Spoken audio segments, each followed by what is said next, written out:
The island of Gozo, nestled within the Maltese archipelago, is not only renowned for its stunning landscapes but also steeped in fascinating folklore. A particularly intriguing legend ties this Mediterranean gem to giants, beings whose colossal size and strength seem almost too fantastical to believe.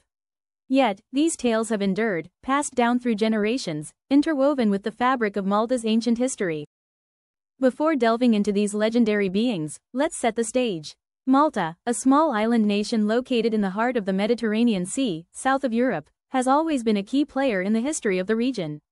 Its location made it a hub for ancient trade routes and a strategically valuable territory. Throughout history, the island was occupied by an array of civilizations, including the Phoenicians, Greeks, Romans, and Carthaginians. With such a rich mix of cultures, it's no wonder Malta developed a deep cultural tapestry, one that includes incredible stories of giants. Among these ancient tales is the story of a giantess named Sansuna.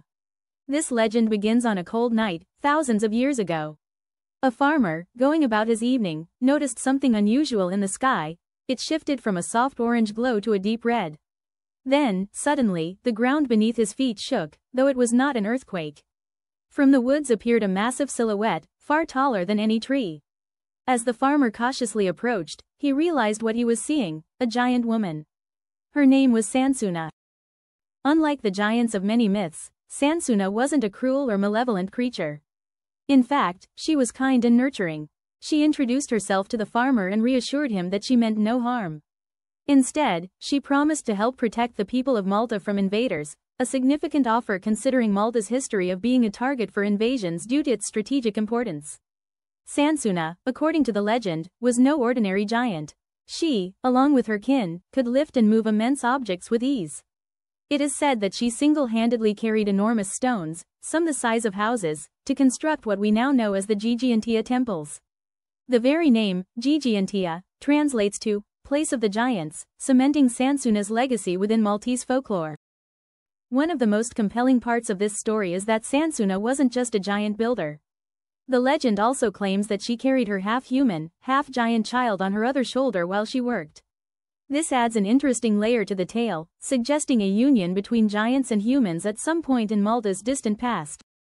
What makes the tale of Sansuna even more tantalizing is that it's linked to real, tangible structures that still stand today. The Gigantia Temples are among the oldest freestanding stone structures in the world, predating even the pyramids of Egypt. These temples, which are estimated to have been built around 3500 BCE, are composed of massive limestone blocks, some weighing as much as 20 tons. It's said that the sheer size of these stones would have required at least 50 men working together to move just one, yet the people of Malta managed to construct entire temples with them. The South Temple of Gigantia, for example, has a complex design with 4 oval-shaped rooms extending from a central corridor, somewhat resembling a large shamrock leaf.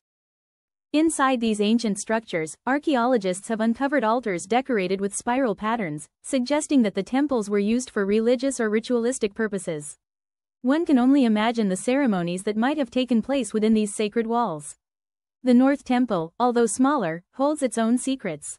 It has a notably low entrance, forcing anyone who wishes to enter to bow down, likely a symbolic gesture of reverence toward the gods or giants who may have been worshipped there. But the tale of giants doesn't stop with Sansuna. Throughout history, there have been numerous stories of massive beings inhabiting Malta. Some believe these beings were the Nephilim, a race of giants mentioned in ancient texts. According to legend, the Nephilim were a group of terrible giants who roamed the earth until the Great Flood wiped them out. Though this theory has little concrete evidence, it adds an intriguing biblical connection to the folklore of giants in Malta. In the early 1900s, Malta's archaeology scene was set abuzz with the discovery of an underground necropolis known as the Hypogeum. The Hypogeum, derived from the Greek word for underground, is a massive subterranean structure filled with winding passageways and chambers. Initially believed to be a sacred burial site, the Hypogeum has been a source of great fascination for researchers. What made the discovery even more sensational were the skulls found within the site, elongated and unlike any human skulls known at the time. These elongated skulls were kept hidden from public view for years, fueling wild speculation. Were these the remains of Malta's fabled giants? Or perhaps they belonged to an unknown humanoid species that once walked the earth? The skulls sparked a wave of theories, with some suggesting that they were the result of ancient head-binding practices, while others speculated that they could be the remains of extraterrestrial visitors. Whatever the case, these skulls only deepened the mystery of Malta's ancient history. What's undeniable, however, is the advanced nature of Malta's ancient civilization.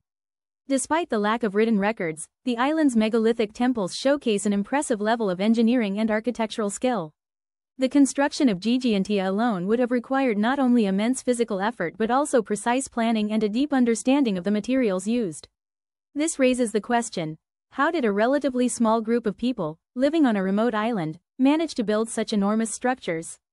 Some researchers have suggested that the temples may have been aligned with celestial events, adding yet another layer of complexity to their construction.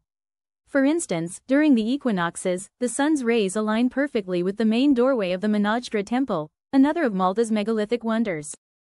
The more we uncover about Malta's ancient past, the more questions we have. The island is home to 7 megalithic temples in total, each more impressive than the last. These sites have yielded countless artifacts, including figurines known as the Fat Ladies. These small statues, with their round bodies and serene expressions, may represent fertility, prosperity, or well-being. They bear a striking resemblance to the legendary Sansa, leading some to speculate that the ancient Maltese people may have been inspired by the giants of their myths when creating these figures. One of the most famous figurines is the Sleeping Lady, a Neolithic statue found in the Hypogeum. Unlike other statues, the Sleeping Lady is adorned with intricate details, such as an embroidered skirt and carefully styled hair. Her pose, lying on her side, as though peacefully asleep, has led researchers to believe that she may symbolize death or the afterlife, particularly given her location within a burial chamber. Some even speculate that she could represent a deity associated with the cycle of life and death. Another fascinating discovery came in 1915 when a farmer, while plowing his field, stumbled upon a statue of an 8-foot-tall woman. This statue, uncovered near the Tarxan Temples, sparked further interest in Malta's ancient past. The Tarxan Temples, like Gigantia, were constructed from massive limestone blocks, some weighing up to 20 tons. How these stones were moved and erected by Stone Age farmers remains a mystery. Some have suggested that these ancient builders may have had access to advanced technology or techniques that have since been lost to history. The Tarxan Temples also reveal a strong connection to ritualistic practices. Archaeologists have found evidence of animal sacrifices and numerous spiral carvings, suggesting that these temples were used for religious ceremonies. The discovery of animal bones, along with other artifacts, points to the possibility that the people of Malta offered sacrifices to their gods in hopes of ensuring prosperity and protection. One particularly impressive aspect of Malta's megalithic temples is their alignment with celestial events. The Mnajdra temple, for instance, serves as an ancient astronomical calendar. On the equinoxes, the sun's rays pass directly through the main doorway, illuminating the temple's central axis. During the solstices, the sunlight hits specific megaliths, casting shadows that change with the seasons. This level of astronomical precision suggests that Malta's ancient builders had a deep understanding of the cosmos, far beyond what we might expect from a prehistoric civilization.